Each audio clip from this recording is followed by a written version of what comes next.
We'll call the meeting to order at 6:35 p.m.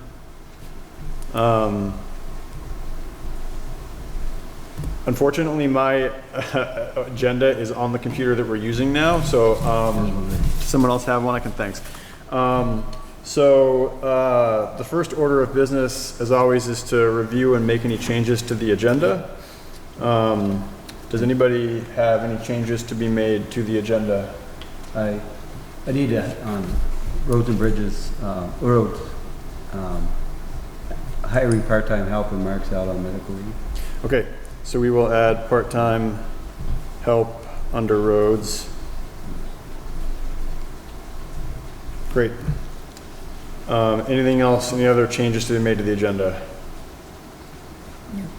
All right, hearing none, we'll move into the first item on the agenda, which is the American Rescue Something Act money that we're getting. Montgomery is slated to receive an amount of money that was on my computer, which I can't see now. I want to say it's like $260,000 altogether. We have received half of the funds so far. We're going to receive the other half next year. We have until December 31st, 2024 to obligate the funding, and then December 31st, 2026 to actually expend the funds, so to actually spend the money. So we've got, about 2 years to figure out how to spend it, and then another 2 years after that to actually spend it. There is a whole host of information on the website for the Vermont League of Cities and Towns. So for folks at home, I'm going to screen share real quick. So if you go to the Vermont League of Cities and Towns ARPA website, you'll see a bunch of frequently asked questions and drop-down menus. This one right here provides a pretty good summary of kind of the allowable uses for funds. So the first bucket is to respond to the public health emergency or its negative economic impacts, including assistance to households, small businesses, and nonprofits, or aid to impact industries such as tourism, travel, and hospitality. Second bucket is to respond to workers performing essential duties. So these are like essential workers, providing them premium pay. The third is for the provision of government services to the extent of the reduction in revenue due to the COVID-19 emergency. And the fourth is to make necessary investments in water, sewer, or broadband infrastructure. So these buckets that we're talking about are pretty vague as listed. We don't have exact clarity under each one as to a specific use at this time. So tonight's agenda meeting, the point of this is to basically just do a brain dump. It's to start a conversation, get ideas out and on paper. We're not going to be voting on anything tonight. We can chase down the eligibility criteria for some of these things. So for example, if somebody has an idea that relates to tourism, we'll take the idea down and then we will chase down whether or not that's an eligible use based on what we find out. So don't let that hold us back tonight. One point of information that I will point out is the third criteria here. For the provision of government services to the extent of the reduction in revenue due to the pandemic. So we actually came out of last fiscal year in pretty good shape. So this third one here, unfortunately, we're going to have a hard time going after that one because we actually did okay. We didn't have a massive reduction in revenue. Property tax receipts were good. And we don't rely at this point on like a local option tax or any other kinds of fees or things like that that would have been reduced. So just by a point of information, we've run the numbers with Aaron, and that one is not a big focal area for this conversation. So I'm going to stop screen sharing. So go to the ARPA website for more frequently asked questions and more information there, and you can find it. So at this point, what we're going to do is we're gonna try to go like computer to somebody in the room and back and forth. And again, this is just a chance for folks to kind of just put ideas out there and start a conversation. Again, we're not looking to actually vote on any kind of uses tonight. It's just a conversation. So folks at home, what's going to happen is that camera is going to pan around the room and the mic will hopefully catch people talking in the room. So for folks in the room, when you talk, if you could stand up and just project, that would be great. This is our first stab at doing a remote hybrid in-person meeting, so bear with us. We'll try to figure this out. So I guess we'll jump right in. Lastly, if everybody in the room could do me a favor and just sign this piece of paper before you do leave tonight, just so we have a record of who was here, that would be really helpful. Yeah, I'll just go in the room. Anybody want to start in the room?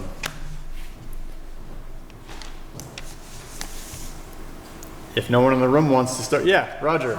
Okay, Roger Lichty, go ahead. If my memory is right, the amount that you claimed we were supposed to be getting was roughly $350. $350, it probably is. I don't have the note in front of me. Okay, so Roger was just highlighting the fact that I think it's actually closer to $360 or $350 that we're getting. Again, I don't have my notes up in front of me because I can't have that up and the Zoom running at the same time. So, note to self. Yeah, it's about 360. 360, thank you, Everett. It's about 360. All right, so we'll go to the folks on the Zoom. Anybody in the Zoom want to come off mute and offer some ideas on how we might spend this money?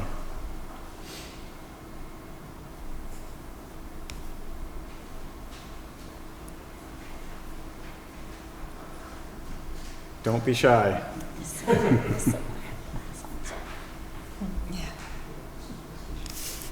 Can the people at home actually hear us? Yes. Yes. Okay. All right. Well, if nobody at home wants to come off mute and offer any suggestions, I will go back to the room. Is there anybody? Yes. Charlie? Yes. I was just curious as to what kind of information you have or feedback from impact of the pandemic on the businesses, the local businesses. Do we have any? Oh, Great question. So Mary Garceau has a question. I'm not sure if everybody in the room could. Have we heard, that there's people that are really hurting or the businesses are really hurting? Yeah, so Mary asked whether or not we have any kind of data or metrics as to whether or not, or what the impact to businesses has been, businesses or people. And the town itself does not have any hard metrics. We don't have anything from like the Agency of Commerce and Community Development, nothing that has sent back anything to us as far as, where businesses might have come in sales receipts or things like that. The only information the board has right now is essentially anecdotal information we've heard from business owners.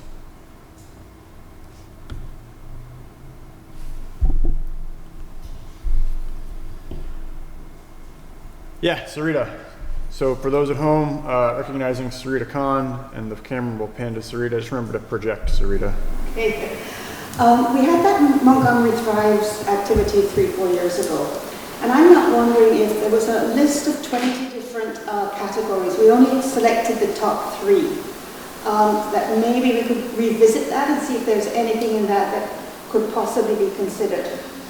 That was one. In terms of businesses and local businesses, we have been hurt. I mean, for example, we're down to 3 days a week. We've had restaurants closed, things like that. An idea is perhaps, can we put together a booklet of what to do, where to go, where to eat, where to stay, where to go and photograph foliage, a really nice little book or booklet, if we could get that written. And we have such talented people around, I'm sure that would not be a problem. The Montgomery Recreation Board uses has a promotional fundraiser with their hikes in the area that is sold for $12. And it is so popular when people come and they want to know where to go hiking. Maybe we could have something like that that could be updated every couple of years or so, to really promote the local businesses, particularly to people staying up at JP. Better signage, like the covered bridges, real history of it, what to do, maybe some guided tours or self-guided, whatever, something like that to help with tourism. And we'd have to get Alan's permission on this. How about a competition for an art project of a mural on Sylvester's going up the hill? That maybe the 8th graders at the school might want to do a nice, attractive, bright, cheerful mural on that wall. I don't know, as a part of beautification of the town. Okay, great. So for those at home, I know the audio is a little bit rough with picking up sound, it sounds like, for people speaking in the room. So I'll just recap real quickly. Sarita outlined a few points. The first one was that we had the Montgomery Thrives initiative about 5 or 6 years ago at this point, where we came up with a real laundry list of priorities for the community. We ended up picking 3 of those, but we had a lot left under those that weren't selected, and so the idea was to go back to that list and see if we can mine anything from there as a potential use. Sarita also was thinking about business impacts and the potential for putting together some kind of promotional material for businesses in the community, kind of like a booklet that could be given out to visitors in the area, covering all of the services that businesses provide in Montgomery. Another opportunity she mentioned was better signage, directing folks to places and things in town that they can do. And the last one was the idea of an art project, specifically, and this would again take permission from Sylvester's Market, but the idea of putting a mural on the side of Sylvester's Market as a art project beautification piece. Does that capture, Sarita? Okay, great. So what I might ask is if people in the room do talk and they have ideas, perhaps they can stand closer to the speaker, or they could come speak up into a mic up here. This is a learning experience as we go, so apologies. Okay, thanks, Sarita. I'll give anybody on the Zoom a chance to hop off and weigh in here.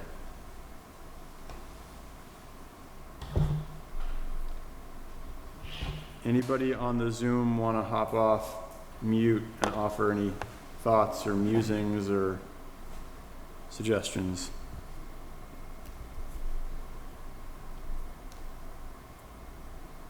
All right, we'll go back to the room then. We've got a lot of not talkative people tonight. Yes, go ahead. Yeah, you want to come up? Why don't you come up and you'll just kind of speak near one of these mics? Great. So one of the allowed uses has been, it was listed as broadband. We know that that's been an issue in the community, but $360,000, while it's a good chunk of money, is not going to make much of a dent getting broadband to homes and businesses. So we have a small group in town that's been discussing the development of a community workspace. And we've been in touch with the MCA about potentially revitalizing the lower level of their building for this purpose. So we'd like to kind of open the discussion to potentially earmark a portion of these funds to help revitalize that space and create a community workspace that would allow for people working remotely, small businesses, et cetera, to come in and utilize the high-speed internet, other business resources, printers, et cetera. I mean, there's a lot of data that is out there that says that community workspaces support small business growth, they support rural communities, so we thought that might be a good way to provide broadband access without needing the millions of dollars that it would take to spread it townwide. Yeah. So could folks at home give me a thumbs up so you could hear that okay? No? Okay, sorry about that. So Sarah, the idea that Sarah wanted to float was the idea as it relates to broadband. So Everett can expound on this a little bit more. He's the new chairman of the Communications Union District that's been created for our area. But regarding broadband, Sarah pointed out that basically, you know, the amount of money we're getting is a drop in the bucket compared to what it'll cost to bring, you know, fiber to the end of every road in town. Plus, there's also like another few $1 million going towards that through state dedicated funds. But the suggestion was made that we could look to create a community workspace or like a co-workspace in the center where high-speed internet is available, and there is a location where folks would come and essentially work in a co-work space. Not only would it provide high-speed internet for folks looking to get work done, but as Sarah pointed out, there's been studies that show that those kind of workspaces located in centers like this do also provide ancillary benefits to associated businesses and things like that. So the idea of a co-work space in the center for folks to use. Did that come through to folks on the Zoom? Yes. Okay, great. With regard to the comment on cost for the CUD, so it will take approximately $500 million to get back to the premises for every unserved premises in the state. It's about $30,000 a mile to add fiber, which means that the cost to add fiber along all will be about, let's say, about $450,000. So, you know, that's a general order of magnitude expense that the numbers that we have in the state have made available, already $150 million to be available to government in order to put these fiber to the premises systems. So, and it's far too early from the CUD perspective to really understand what our costs are going to be. Those are very coarse estimates. It's far too early to understand where we're going to end up spending. The CUDs are committed to providing some very cost-effective service, particularly subsidized service to families, schools, institutions that require it. That's part of our mission statement. And there's been a lot of industry discussion about what the ARPA funds might be used for respect to broadband. And in as much as those funds are, as correctly stated, a small portion of the total expense, they may well be better spent on things like subsidizing line drugs to the school or to the residents and financial aid. But there are a whole lot of things that those funds might be used for in small amounts that may be much more effective kind of leverage than throwing in a big bucket of wondering that it's going to take the number really strong. It's going to take about $1.5 to close to $6 million to do Montgomery. Okay. So that's a good comparison. Thanks, Everett. Just real briefly, again, I apologize for the audio not working in the room tonight. Again, this is our first stab at doing this kind of thing. Just really quickly to recap what Everett was saying. Again, Everett's the newly appointed chairman of the CUD. Basically, to recap it real briefly, you know, it's going to take about $500 million to get, you know, fiber to everybody in the state. It costs about $30,000 a mile, so for Montgomery alone, you're looking at about $450,000 just in terms of stringing it. The state. That's actually about 1.5. That was not right. I'm sorry, about 1.5 million to get it to everybody in Montgomery, and the state of Vermont has already allocated $150 million in state-directed ARPA funds towards this use. So thinking about kind of where we might put our $360,000, when you put it against the 1.5 million total need for the town, there's a disconnect. But one thing Everett did have as a potential suggestion is to use a portion of our funds to more directly subsidize specific line drops to, you know, folks in need or certain things like the school, or, you know, where we can come in and actually make a difference with a smaller bit of money to assist where we can make a difference for that user. And the co-working space may be a great example.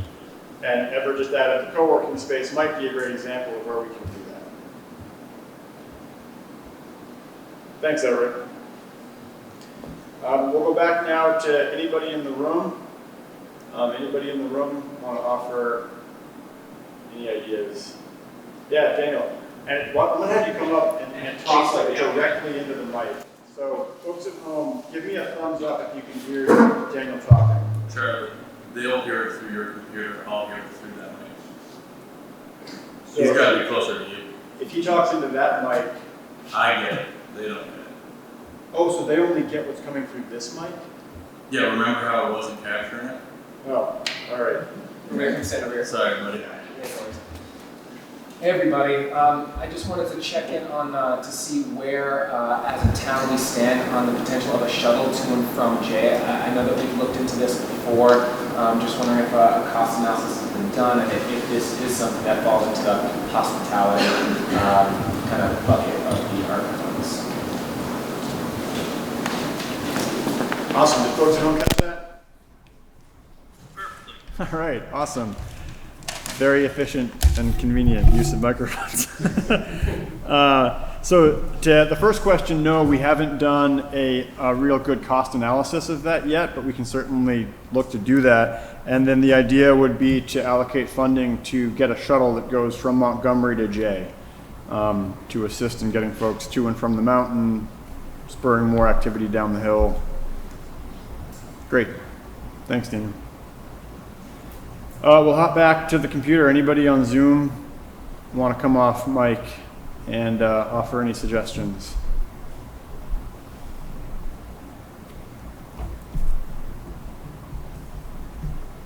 Just for the sake of the minutes, I can see that the 18025 looks to be, is that Bob?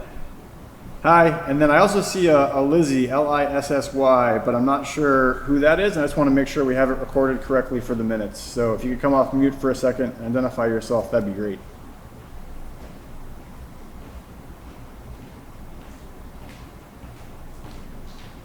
Yeah, it's Lizzie O'Dowd. Hi, Lizzie. Thanks so much for hopping on tonight. All right. So opening it back up, anybody in the room have any other ideas they want to offer or float? There's no bad ideas here, and there's no limit to the number of ideas you can float. Barry, you always have ideas. Well, you want to hear about a fantasy I had a while ago? No. If it relates to ARPA. It has to do with the septic, the sewer system. Yeah, go ahead I and, was wondering if instead of something that discharged into the river, if there were digesters, the kind that they're using for cow manure in some places, if we had a digester like that, which would take not only the solids from the sewer system, but also food waste, that would kill two birds with one stone. Possibly, there might be all kinds of funding, since it's, you know, a whole unique thing that might help throughout the country. And one thing that is unique about our system, the problem that municipalities generally have with the solids in the sewer system is chemicals that people and businesses flush down. We have a small enough base that I think people could be trained to not put the really bad chemicals down, use better detergents and cleaning chemicals, etc. And see if possibly the end product, assuming the temperature got high enough to kill the germs, could, you know, if it's something that could be land applied, you know, biosolids. farms or whatever. Awesome. Could folks at home hear Barry? Yeah? Okay, great. So I will make a note of that here. Just one point of clarification, the way the system is designed right now, it wouldn't discharge into the river, it would discharge into disposal fields that would be located above town, and then they would use the, basically it'd be sand, gravel deposits to filter through, so it wouldn't be. Would the solids be separated out, and is that just the liquids? Well, so the solids would basically be in a tank that would, like a settling tank, and then the liquids would go through to it's like a big leach field, basically. And then the tanks themselves would actually be pumped at certain intervals, and those solids would be disposed of elsewhere. Yeah, so they would be they would be going to A secondary, landfills. well, it'd be a secondary treatment facility for that, for the solids, yeah. It seems like that would be a major expense that could possibly be avoided. Yeah, so if we could, we could look at that kind of methane capture or digester, yep. Okay, great. We'll go back to, Roger and Mary, go ahead. I just have, and I don't know at all where the town stands on this or what the issue is, but about like emergency, like EMTs or first responders. And I know at one point we had first responders, and I'm not sure that we still do. And I was wondering what.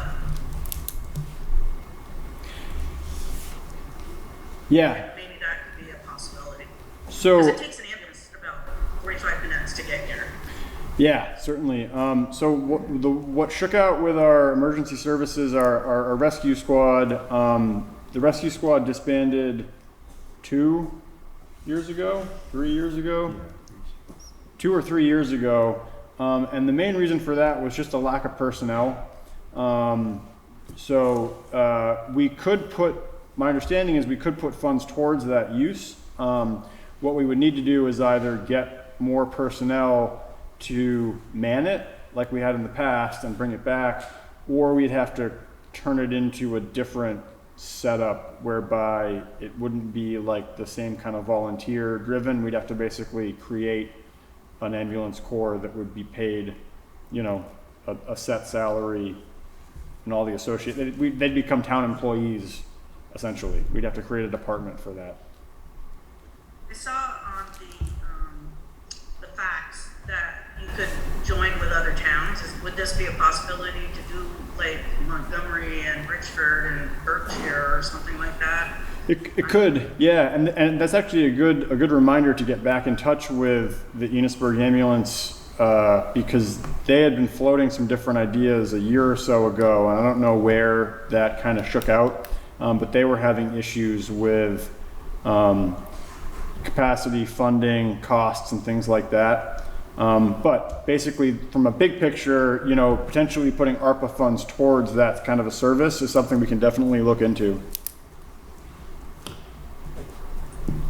Charlie? Hi, Sue.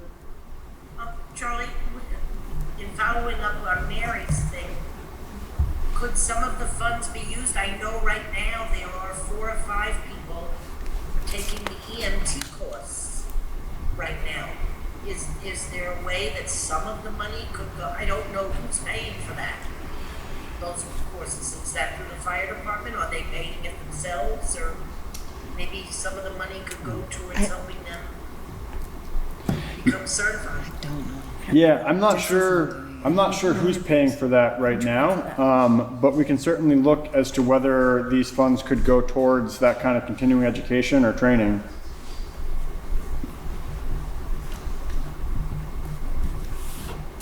Great, thanks, Sue. Let's go back to the room. Anybody else in the room have any other ideas they want to float? Yeah. More of a question.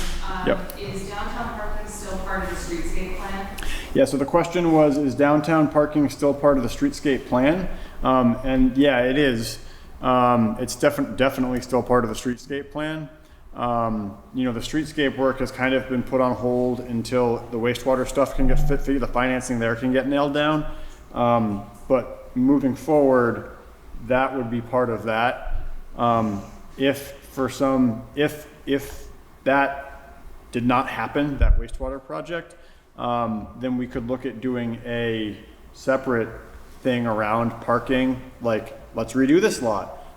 So we can certainly add parking to the list of things that we can talk about. I'm acknowledging that, like, it's already rolled into a separate project that might, but a good thing to list, yeah.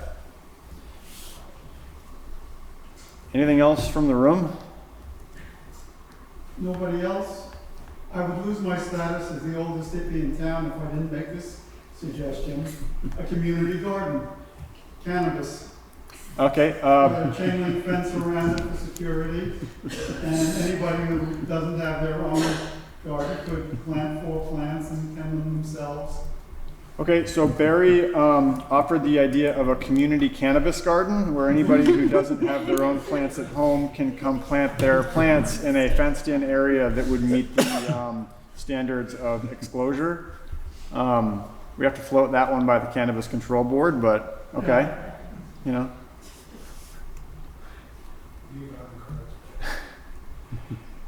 Anybody else on Zoom or in the room have any other ideas?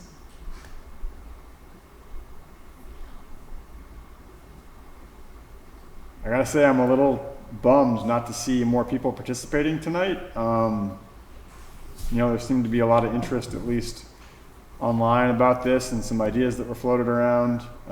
So, yeah, a little bummed that people didn't take advantage of the opportunity to at least hop online.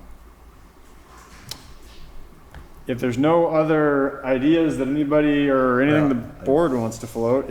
I've got, as far as the water department, right now up on Reagan Road, we have a 5,000 gallon storage tank, and there's solar power right now running the telemetry, and we'd like to run power up there, and then we could put a transmitter up there for the fire department, which that's a better location than where it is now. So we'd like to look at spending money to get power up to that site, and then that would help with the communications for the fire department. Yep. So I was looking into that part. I'll just reiterate what Mark was saying is that right now we have a pump station up on Reagan Road for the water system that has a storage tank up there. It is not served by by power hooked to the grid. And so the idea would be that we could actually run power to there instead of relying off of the batteries. And if we did get power there, we could also put up, would it be like a repeater or something? Yeah, something that would help boost the signal for EMS services. So running power to that to improve the function of the water system and the reservoir tank, and then also put a repeater up there to assist EMS.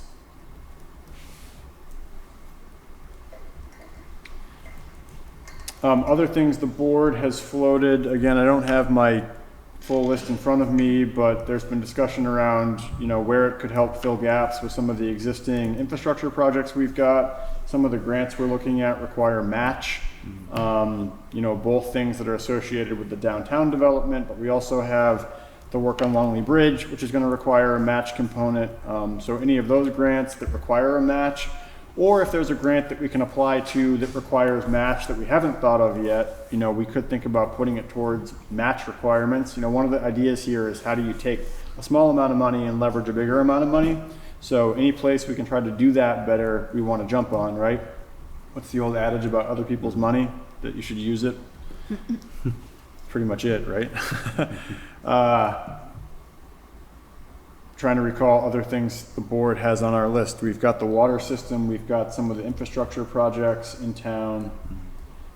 We had floated the broadband thing, but as Everett had pointed out, the impact of this money against what we're looking at in the whole probably is a drop in the bucket.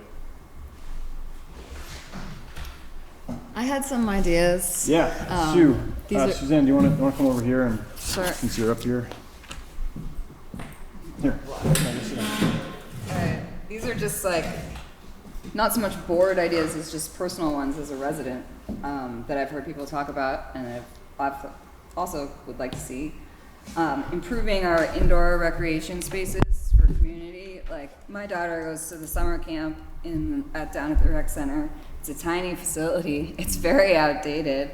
It'd be great if it could be open and more accessible year round for the kids and the community. Also, it's kind of similarly investing in daycare. I mean, that kind of goes with business ideas, but if there was some sort of like daycare franchise or something that could be, you know, implemented in this town, like there's no daycare available at all, especially for early education and all of that. I had the thought of maybe small grant distribution for new businesses and having like a lotto and a committee that, you know, reviewed new business ideas and could distribute a small amount of funds to people who wanted to start new businesses in town. What else was there? Oh, the last 2 years, I live up on Hill West, and the spring has seen an incredible amount of traffic. And this year, especially with the drought, I mean, it's just a drip. It's like crazy how little water comes out of that thing. So I know there's a lot of people that use public water source like that, and I don't know if there's other available springs in the community, but that might be something.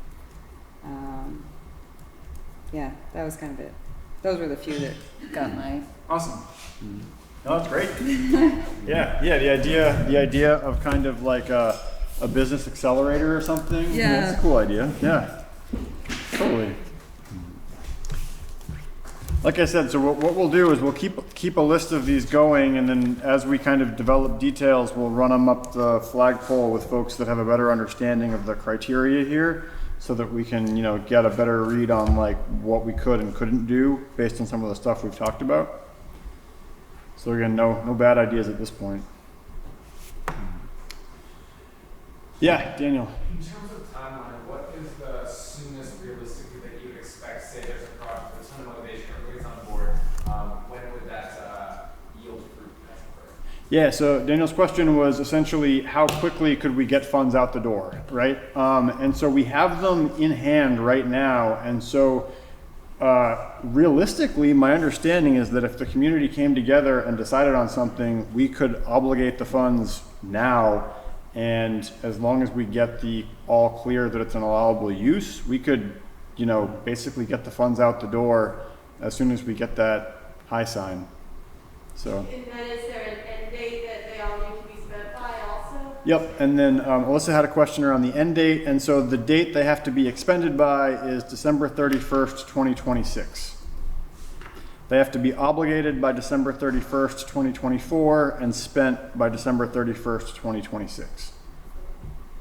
And are they decided by a community vote, or is that ultimately select board? Yeah, and so Suzanne had a question about how are they decided, whether it's by community vote or by the select board, and there's nothing in any of the kind of requirements around these funds that would make it required to have a community vote. So de facto is the select board would decide how the funds are used, unless the select board decided to put it to some sort of a formal vote in whatever form or format that worked. Sure of that? That the select board can spend money that hasn't been. Yeah. I mean, there's nothing, my understanding is, and again, like the guidance on this is about that thick and unintelligible, but based on what's been distilled out of it, I don't believe there's any kind of. My memory is about 10 years ago, we started at town meeting voting, there was an article, and to expend whatever other money, you know, is given through grants, etc. And I don't remember hearing that recently, so I'm wondering if we might have lost that. It's just something to. I'll have to look. Yeah, I can look into that, Barry. Yeah, but my understanding is that the board can do it. And you know what? You can expend the money now, because there was a city that did it already, and they gave hazard pay to a bunch of town employees, including the select board. And the town came back and called BS, and the town gave it back, not because they were forced to, I think, but because they realized it looked like. Yeah. So yeah, you can expend the money already, I think, if you've got it. Anyway. I do have a question also about the water system.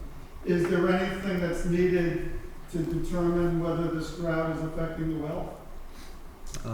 We've actually got a grant to help with do a study on the system, which is like a $100,000 grant. So we're going to be doing the hydraulic studies and all kinds of studies on the system. So, yeah. So the question was whether or not the drought has had any impact on our water system just in general. And, you know, Mark relayed that we did just get a significant grant to do a full hydrological study of the water system that we're going to be looking at implementing as soon as we can. That should, you know, take a look at that. But to date, I don't think we've had any issues with any of the reservoirs running dry or anything like that. So No. the public water system is still good. Yeah. Well, when the system was designed, it was designed for 75,000 gallons a day. And we actually use like between 20 and 25,000 gallons a day. So we have a lot of reserves there. So we haven't really been stressing the system, you know, over the years since it went in. So we've got a well at 100 gallons a minute. So we've been doing all right. 1 second, Sue. Yeah, go ahead, Sue. You just said that it's never run dry. So what happened when we lost our water here? Wasn't that because That was a telemetry problem. monitor the reservoir? Yeah, when you lost your water there, it was a telemetry problem where it wasn't that we didn't have water to get to you, it just wasn't getting to you. I think that one was a case of the reservoir. The reservoir had actually run out because the monitoring of that was not functional or being looked at properly. Yeah, so That was a West problem. yeah, that wasn't a drought problem. That was a, you know, yeah. Okay. All right. Anything else on ARPA? Anybody's got? Again, I apologize. Charlie? Yes.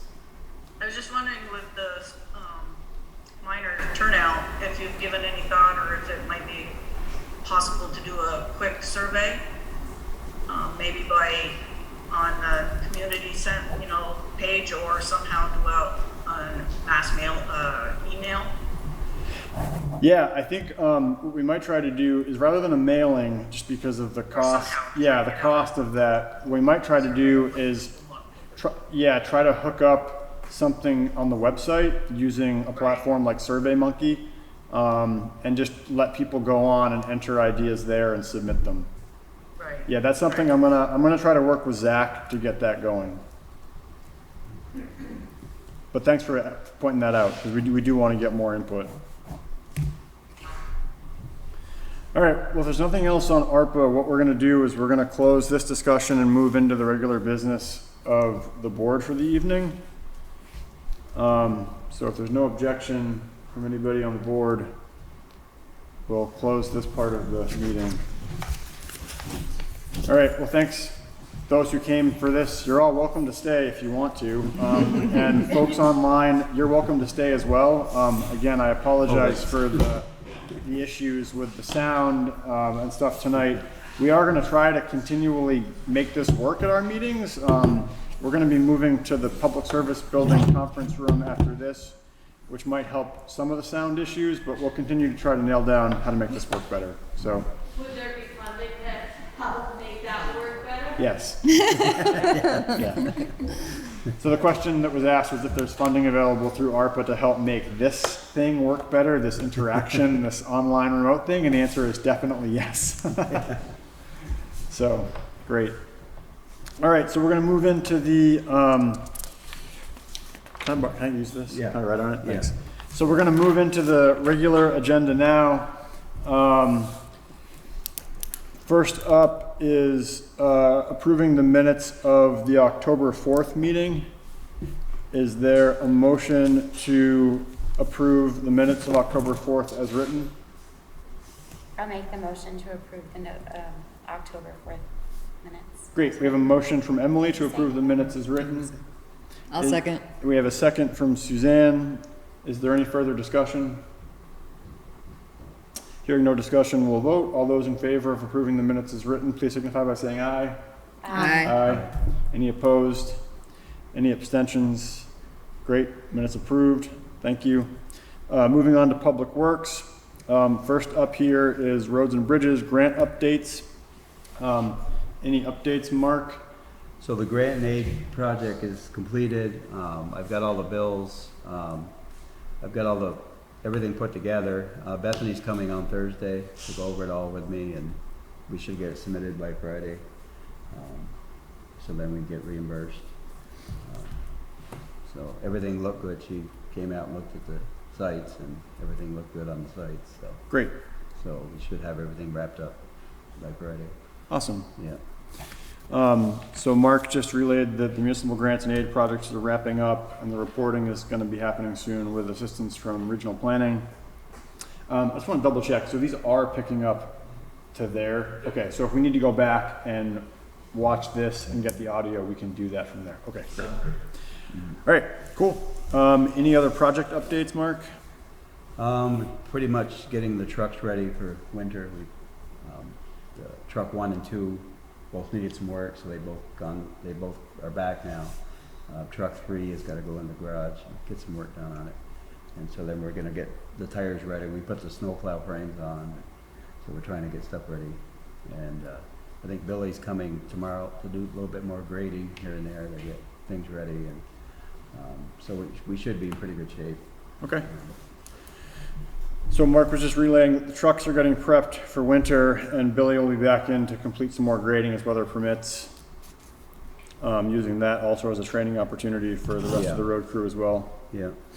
Great. We had one item added under roads and bridges. This was bringing on additional assistance for the winter. As everyone recalls, Mark Gilmet is going to be out for a bit after his surgery, and so we're going to need to bring someone on to fill in for him. Did you have somebody in mind? Yes. I've contacted a few people, and I've talked to Jeff Cattell, which he helped us out last winter when we were short of help, and he said he could come in and help us while Mark's out. I mean, which is good because, I mean, he already knows the route and he can just get in and go. So he was asking for $24 an hour compensation, and then the thing would be is, say he came in at 4 in the morning and then he had everything plowed by 9 or 10 o'clock, he wouldn't stay for the whole day. He would just be done when the plowing's done, and he'd be on an on-call basis, so when we needed him, he'd come in. So he wouldn't have to be here every day. Okay. Scott and I could handle things, but he'd be on an on-call basis, and he'd drive the big truck, do one end of the route. So I talked to him today, and he's willing to help us out with that. Okay. Unfortunately, my internet is getting unstable, so apologies for folks at home if it's getting jumpy. Were you guys able to hear anything that Mark just said? Thumbs up, thumbs down. Oh, I'm frozen. Okay. I apologize. Roger, Mary, Sue, if you can hear me, I'm sorry that this isn't working quite as well as we'd hoped tonight. So if it's not being functional, we might stop the Zoom portion of this just because it's not working, it seems. Can you guys hear me at all? Roger bailed. Okay. Well, you're welcome to stay on and hang out if you can't hear me, but don't feel obligated to. Okay, so Mark has put forward that Jeff Cattell is willing to come on and help us. If we're going to talk about compensation and compensation rates for contractors, we should probably do that in executive session. Yeah. So if there's no objection, we'll just kick that to the end of the meeting. Okay, great.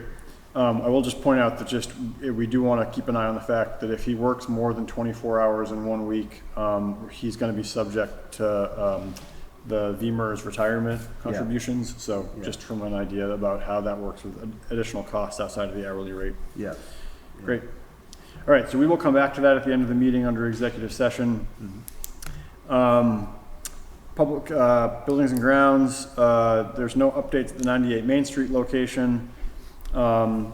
The Public Service Building Town Office Renovation Committee has not met again since our last meeting that I'm aware of, but they do have another meeting coming up to continue the ball rolling on that work. So, I think they oh, did. they did yeah. meet. Yeah, they did. Oh. On Monday, I believe. Well, they met and we have no report from them, so we have nothing to share on that front. As we get more information and more reports from them, we'll report I it. have somewhat of it. Oh, you were there, weren't you? No, I wasn't Oh, Mark there. wasn't there, never I got a mind. report. We don't have a report. I got sort of a report after. Mike, okay, Yes. do you want to just speak, Yeah. if you speak loudly, then I can Okay. hear. Yeah. Well, I talked to Liz and, they found the blueprints for the building, you know, so that now they can move forward with, you know, talking to engineers and stuff, so. And then Liz has kind of done a drawing of what they wanna, you know, wants a layout to look like and stuff, so I think they're, you know, moving forward on that, so things are moving forward. Okay, great. Yeah. Well, that's good. They found the full blueprints. 'Cause Yes. We've had the foam board ones for a while, but the full ones are much more helpful, so that's good that Yeah. they've got those. Yeah, so, Great. yeah. Great. Only other PSB update is that the work on the gardens out front has commenced. So if anybody happens to go to the public service building and notice that all of the gardens are gone, that's an intentional thing. They're going to be redone looking towards next year. So Tiffany has started that work. Yeah. And Avery is assisting with that. If there's nothing else for buildings and grounds, we'll move on to Water Commission. Don't have any specific updates at this time, other than SOS is looking to wrap up the last series of work under their contract, which is expiring at the end of the month. And things will be transitioning back over, as we've talked about previously, to the town. We'll probably just have to set up a, you know, like an exit Yep. meeting. So as we get closer to the final date, we'll set up a meeting where we can just sit down with them and go over any last transition items. Only other item here was the Public Water Systems Officials Consent Form. It's a contact form. Contact form, I'm sorry. So- Contact, not consent form. Yeah. Okay. Yeah. So this is basically just to designate who the contacts are for the water system for the state. So we have a water system operator, an administrative contact, a financial contact, a designated operator, and then additional operators. So what, you know, I'll be the operator, so what we need is a designated contact for the town, which I used to be, but as being operator, I won't be able to be, so we'll need to. The administrative contact. would be- Administrative contact is different than the operator. Okay. Yeah. Would it make sense to have the town clerk be the administrative contact, or is that, I'd rather have somebody from the board, okay. yeah. Okay, well, if Mark is the water system operator, I can be the administrative contact, just basically make it the de facto chair.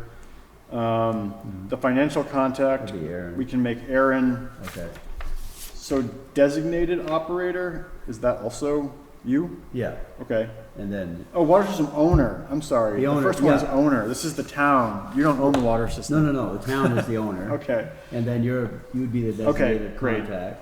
and then the And then additional Aaron would be operators. And then I would be the main operator, and then Scott would be the assistant. Okay. Yeah, Okay, great. so I just need to clarify all that, and then. Okay.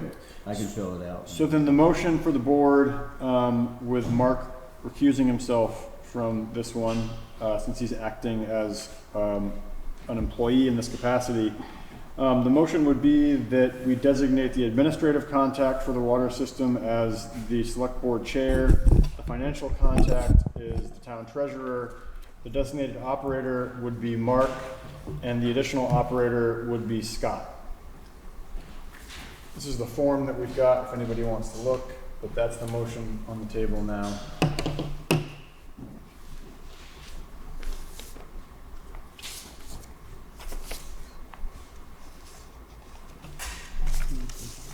It's a standard It's form. that, yeah, it seems. Yeah. It's I like, don't need to see a Yeah. standard. It looks great. It's an exciting form. That's a great Yeah. form. Great. So We'll is just there, send this in, and then before, you know, SOS takes over, so then. we get Great. Official contact. is there a second to the motion? I'll second it. We have a second from Leanne, thank you. Is there any additional discussion?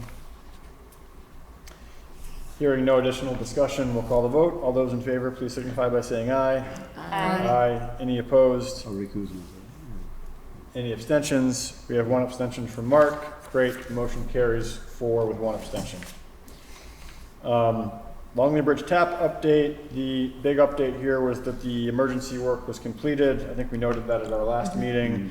So now things there are basically going to just settle through the winter until we pick up the work in the spring and finalize that project.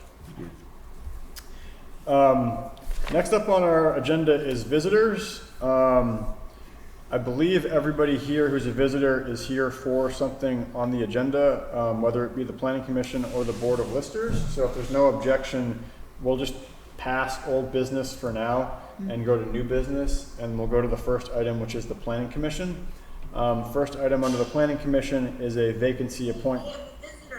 Oh, I'm sorry. Great. Well, then we'll hit, if it's okay with the folks in the room, we'll hit Sue first under visitors. Yes, Sue, go ahead.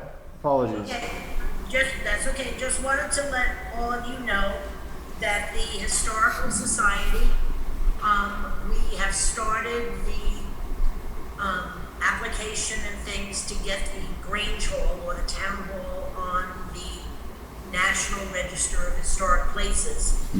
Scott and I have been working with Devin Coleman, who's the, on that Division of Historic Preservation. And we're just about there.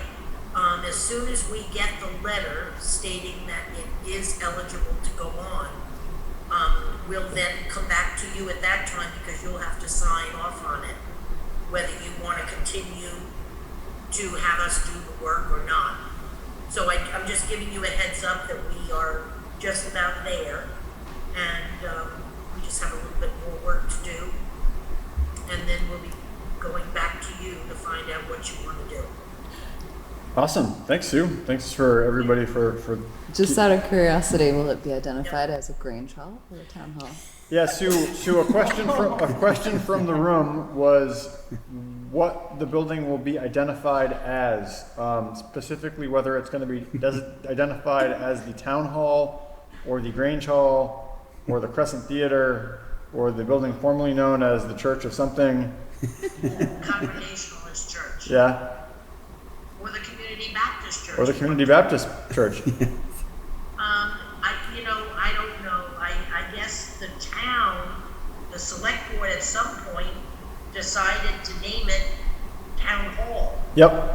When I came here 35 years ago, it was known as the Grange Hall. So I think that's going to be the application that we're putting into historic preservation lists it as Town Hall, but then of course we had to go back to 1880 when it was first built. So I'm going to the town clerk tomorrow morning to start doing the title search on this. Great. But anyway, so yeah, I think it's going to be whatever you want to call it. Okay. But we're doing it under what it is right now, the Town Hall. Okay. So the answer to the question is for now it's the Town Hall, unless we decide differently. And we'll have a whole hearing about that if we decide differently, I'm sure. And then you'll have a big attendance. Yes. That's what'll bring them out, renaming the Town Hall. If there's anybody, I know probably nobody on the select board, but maybe Barry or maybe somebody else, if anybody knows actually when the building became known as the Crescent Theater, there's nothing in Can you guys hear this? any of the town records, there's nothing in any of the first time it's mentioned in a newspaper is 1929. Okay, so the question was, does anybody in the room know when it became the Crescent Theater? Yes. Exactly. No, I'm getting head shakes. Right. So, That's where okay. we are too. We're talking about this building or that building? This building. This one. I wonder if it was when the talent show started, or not talent, whatever they were called, Variety shows? variety show. I think it was prior to that, Yeah. right? I think it was, yeah. So. What'd you say, Joe? The question was whether it got that name when the variety show started, but I think it was No, it was previous. named the Crescent Theater Theater, hold on. It's back in like the 20s, wasn't it? P.T. Hall. Yeah. When he bought the Grange, when he bought the building in 1922, at some point between 1922 and the first recorded identifying it as the Crescent Theater, there's that 7-year period, but we don't know Okay. So sometime in the early to mid 20s, it was named the Crescent when. Theater. 1920s, Okay. that's when it was known. And C.T. Hall was the one that named it the Crescent Theater, but anyway, yeah. Okay. All right. Well, thanks you. Thanks for chasing that work down. Appreciate it. When did the Grange stop being active? I don't know. I could probably find that out. I'm sure it'll be on the report when we get it. So Yeah. yeah. All right. Anything else, Roger and Mary? Let me give you guys a chance too. Anything else under visitors that you had before we move to the room?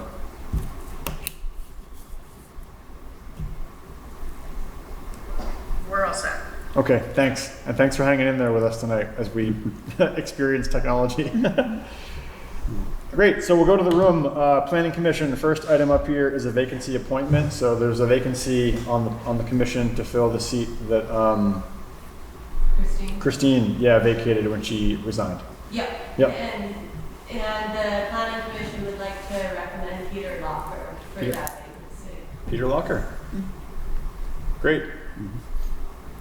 So we have a nomination, or we have a recommendation from the Planning Commission for Peter Locker to fill the vacancy of the vacancy created by Christine's resignation.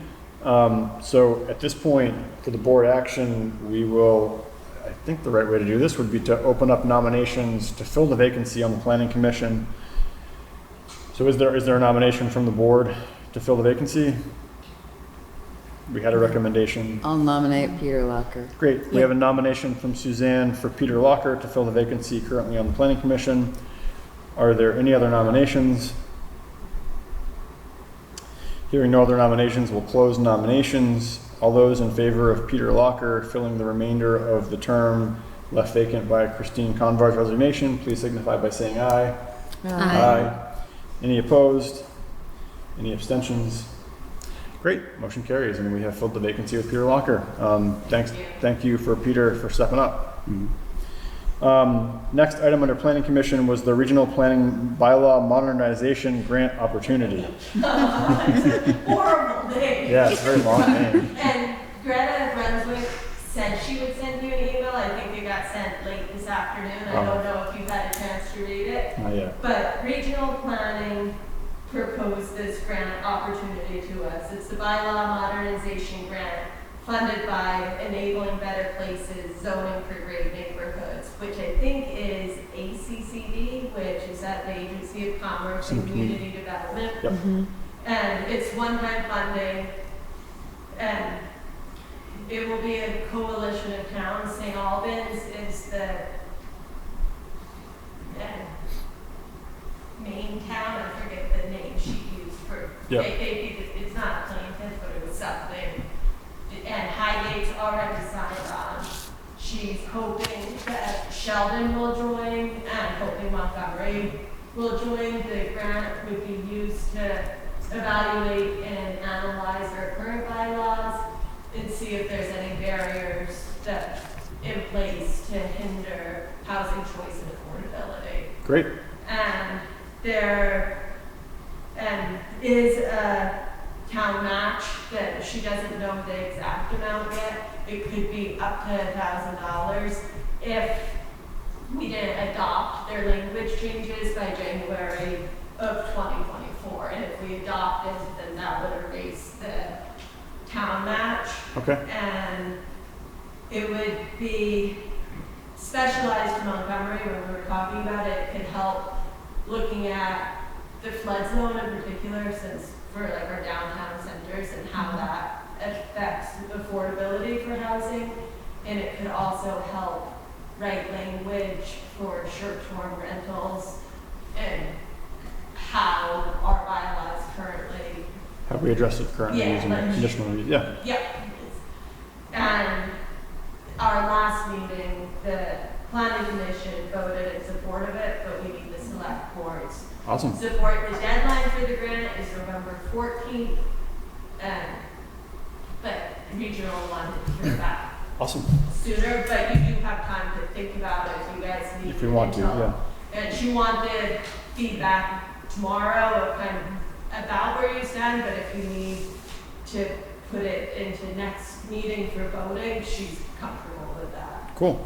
So we would be signing on to the grant as a participant, like the grant would be covering all of the work that all the communities come together on. Is that, so just, so we are one entity signing on to the grant. It's not that each entity has its own grant, right? Yeah, it's okay. a coalition, but each, I think first they just do an analyzation of housing affordability, Mm. and then they go through each town's bylaws, help rewriting any areas that need rewriting, and evaluate each town individually. I got you. Okay, cool. And you said the max match would be $1,000? Yes. Okay, And if we had adopted the language by January of 2024, then it's 0. okay. And she said, it seemed like that number was negotiable, that she was trying, like she said she didn't want any town not to take part in it due to financial reasons, and she was hoping to lower it a lot, but it's guaranteed not to be above. So I think there's room to work with that price too. Okay, great. So turning it back to the board, we do have one other meeting to finalize a vote and decision on this if we want to wait. The alternative would be to move to sign on to the regional planning bylaw modernization grant tonight. I'd like to ask a clarifying question, Alyssa, if you have the answer. With adopting the language that they propose, is it an all or nothing? I don't know the answer to that. I assume the worst case scenario would be that we look at it and we say, we like this section, but not this section. We say no, they say fine, that's not adoption, but we could still then take the sections we like and incorporate them. The language. So we could still use the work product. And I would imagine there would be quite a bit that we could negotiate with the writing of the language. It sounds like they would be, like when it comes to writing the language, they would be attending our meetings and the planning commission would write the language with them. I don't think they're writing it completely on their own. Yeah. They're advising. Yeah. She said that, I don't know who from regional planning would be attending our meetings, but it sounded like it will be a process. Yeah. Great. Any other questions from the board? Okay, so at this time, if there is a motion to sign on to this grant opportunity, we can entertain that now. If there's not, we can punt this to the next meeting. I'd just kind of like to take a look at it. Okay. See what it says. I don't know how you guys feel about that. It's fine, Okay. since there's time. Great. So the board's consensus, it sounds like, is we're going to wait to make a formal action on this until we can read some of the information that was emailed maybe today. But it sounds like, given the, I don't know, lack of what we're hearing, that the board is definitely interested in So pursuing it. it's fair to say that I can write back to Greta telling her that you're interested Yes. and you'll make a formal decision. Yes. Your next meeting. Yeah. I think, anybody opposed to that? No, that's fine. Okay. Yes, you can relay that to Greta. Thank you. Awesome, thank you. Anything else from the planning commission tonight? No. Awesome, great, well, thanks for all your work. Moving on to the board of listers. Linda, the floor is yours. Hello, I'm Linda Kuba, I'm chairman of the Board of Listers. And I'm here to do a little voting here because I just returned from 3 months of being gone. And my idea is I'd like to retire from town as a town official. I've been doing it for 29 years. I'm looking to travel a lot. So while I was gone, I came back and found out that Wendy is going to be getting, she won't be a resident of the town anymore, so Yes. she can't be a lister. So, my thought was I was gonna retire, and then I'm thinking, well, not a good time to do that right now, so the board has discussed this, and, you know, the job, it's not a job that anyone off the street can walk in. It takes a lot of education, and I have a lot of faith in the two ladies I work with. They've done an awesome job, they're both very sharp, and they're both very motivated. If they have a problem, they figure it out. So, but it's hard to find people to do this job. In the past, we never really advertised it. We sort of called people in that we knew would probably do a good job. You know, and then people leave, and so you have to train someone when they come in, and I'm not necessarily a great teacher. I mean, I have experience and stuff, but so our thoughts were, some towns are now hiring assessors to do the job. In Eastburg, they have an assessor who comes in once a week. I think he's there 5-6 hours. He'll do visits, he does everything. He does current use, homesteads, all that. He makes around $12,000 a year. In Berkshire, Sorry, he makes $12,000 a year a year. from Enosburg, or? From Enosburg. Okay, just want to make sure it wasn't. As the assessor. They still have 3 listers, but all the listers do is sign a grand list. And I wouldn't do that because you want to know what you're signing, you know, and they just listen to him and then sign. So I don't necessarily agree with that part. I mean, if we had an assessor, we would want listers who are familiar with what he's doing and what changes are going. Because we have to sign the grand list every year that says we know what changes were made and we agree with them. So East Berkshire also has an assessor, Stearns Allen, who worked with PEG for many years, so he's very experienced. Not saying the one in Enosburg isn't, but he isn't as experienced, put it that way. So Stearns comes in once a week. He does, there's only one lister, and that's Virginia. She's been doing it for 30 years. Yeah. So she's very familiar. So he does the work, she helps him, and then he makes about $15,000 a year. He only comes in once a week, and Ginny's there all the time to answer questions from the community and stuff. So we're in the office 2 days a week to answer questions or be there if anyone needs our input. So we are looking into something like that, but of course that's something that the select board would have to bring it to the voters. The voters would vote to eliminate the board of listers, and then the assessor would do the work. And our thought is Genevieve would be the community member. She could be like the clerk. So she would be a community member that would be there all the time, so she could answer questions. And I mean, I'm not saying Stearns would do it. I haven't even asked him, but we're researching that. So, I mean, I'm not going to leave tomorrow, you know, I'll leave when it's convenient, but I really do want to get done by town meeting, so. Okay. But if I have to, I'll stay longer, you know, I just don't feel like I'm able to contribute what the job needs right now, you know, because I was gone for 3 months, I want to travel. But anyway, so I'm just putting that bug in your ear. Yeah. To, you know, see if that's something that you would want to bring to the voters, or if the voters might not even want to do that, because it's, I mean, you'd like to have someone from the community who knows the community and, you know, that you have confidence in, that's honest, fair. Yeah. You know, so, and I believe our board now is awesome.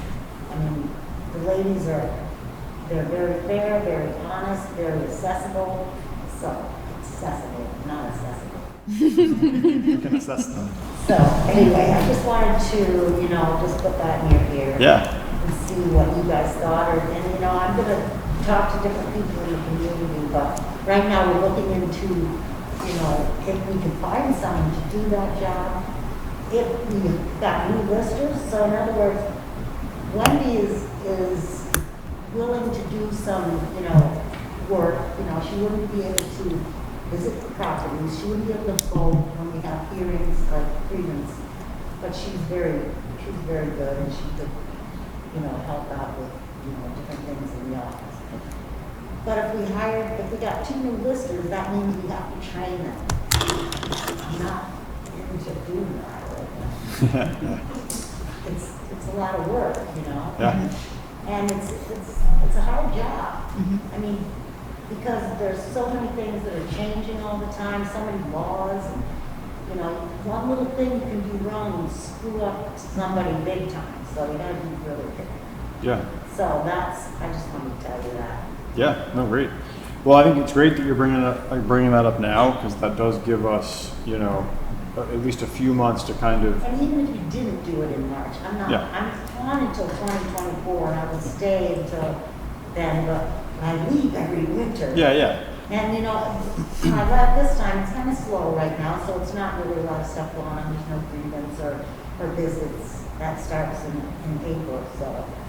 And I'm willing to stay as long as I'm needed, but I really do want to. You know, I've been doing it for 29 years. I've been a town official, so. Yeah. I'm thinking. No, great. Yeah, I think the board should target to have a framework in place for town meeting. So thinking about, you know, by the end of the year, coming up with a special framework to float to the voters. And so I think, you know, introducing this kind of conversation now, end of October, gives us a solid 2 months to kind of do a little bit more digging and keep the conversation going. So this is a great kind of starting off point. So I appreciate it. And we are researching different people who might take that. I mean, of course, we went to Karma first. Yeah. And she's like, no, I want to die. Yeah. You know? She can come back for another go. But because these other, you know, because like Stearns Allen is very knowledgeable. You know, he's doing it in one town, he'd do it here, and then, you know, it'd be, you know, financially a little bit. I haven't spoken to him. Okay. If you hire, another thing is, you know, sales are going through the roof in this town. Mm-hmm. So our sales study, we haven't got our CLA or COD, but I'm thinking that, you know, it's going to be, it might be odd. And they're going to allow us a couple years to see if it changes, but I can't see values in this town going down. You know, I mean, houses are selling for incredible amounts of money that is just unbelievable to me when I look at the transfers, you know, So that would mean if our CLA gets out of whack enough, then we would be forced to do a townwide reappraisal. And the last time we did it was in 14, so, you know, they usually think every 10 years or so. Yeah. And then PB&R is telling us now that if we want to do a reappraisal, we need to start looking for assessors, you know, certified assessors, because they're booked out 4 or 5 years. Yeah. So, you know, we're starting to look at those to see if there's anybody, because we might have to do that, we don't know. Yeah. But even if our CLA or COD stays, if the COD really would make a difference, but if it changes that much, then we might be forced into doing it. So. Yeah. But anyway. Okay. And so I think that's it. Great. Did you have our errors and omissions, or is it? We're gonna do that. I didn't get that in time to put it on the agenda tonight, so we're gonna do it at the next meeting. I tried to get the agenda out earlier this week, so folks had time to get it and get the Zoom info and know that we're doing the ARPA thing, and yeah. Awesome. Well, thanks so much for coming in tonight. And does anyone have any questions? No. I think as we dig in more, I'm sure that we will though. So I think that we'll want to have you back at some point as we keep talking about this. Okay. Yeah.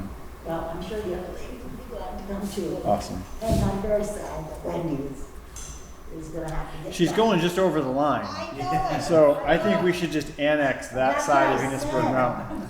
Yeah. Oh, and another thing is, if we do vote to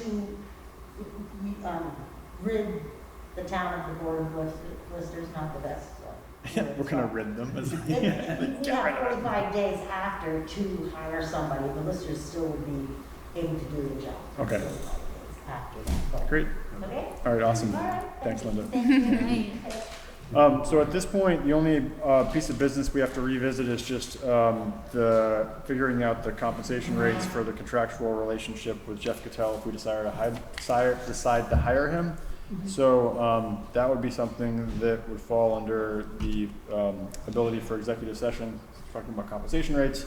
So is there a motion to enter into executive session? I'll make that motion to enter into executive session. Great. We have a motion from Leanne to enter into executive session. Is there a second? I'll second. We have a second from Suzanne. Is there any further discussion? Hearing none, we will call the vote. All those in favor of entering into executive session? Charlie, did we do old business? Did we ever go back and do? Oh, there really is no old business. Right, We okay. covered ARPA and there's no Waste updates right now. on Okay, I nothing just wanted new. to make Yeah, sure. Good catch though. So we just covered old business. During the discussion of the motion to go into executive session. There we go. All right, kill two words with one stone. All right, if there's no further discussion on the motion, we'll vote. All those in favor of entering into executive session, please signify by saying aye. Aye. Any opposed? Any abstentions? Great, motion carries. And just to be clear, for this section, we're going to start off with Mark in the room as a point of contact of what we're doing, but at some point, the board may ask him to leave the room as this is something falling under Public Works Department contractual relationships. So just being clear about that. Great, so we are now in executive session. Good, so we are now out of executive session. I will note for everybody's awareness, nobody is on our Zoom. There has been during that, by the way. Okay. Great, so with that, we'll entertain a motion to hire Jeff Cattell as a temporary contractor for the road crew. The motion on the table would be to hire Jeff Cattell in a temporary capacity to get us through the winter while Mark Gilmet is out to assist with plowing at a rate of $24 an hour. Is there a second? I'll second it. Okay, we have a second from Leanne. Is there any discussion? Hearing no discussion, we will vote. All those in favor, please signify by saying aye. Aye. Any opposed? Any abstentions? I abstain. We have one abstention from Mark. Motion carries. Great, thanks. And with that, we are through the business of the evening. So motion to adjourn is in order. We can get one. I'll make a motion to adjourn. Great. We have a motion to adjourn from Suzanne. Is there a second? I'll second that. We have a second from Emily. Any discussion? Hearing none, we'll vote. All those in favor of adjournment, please signify by saying aye. Aye. Aye. Any opposed? Any abstentions? Great, motion carries and we adjourn the meeting. Thanks.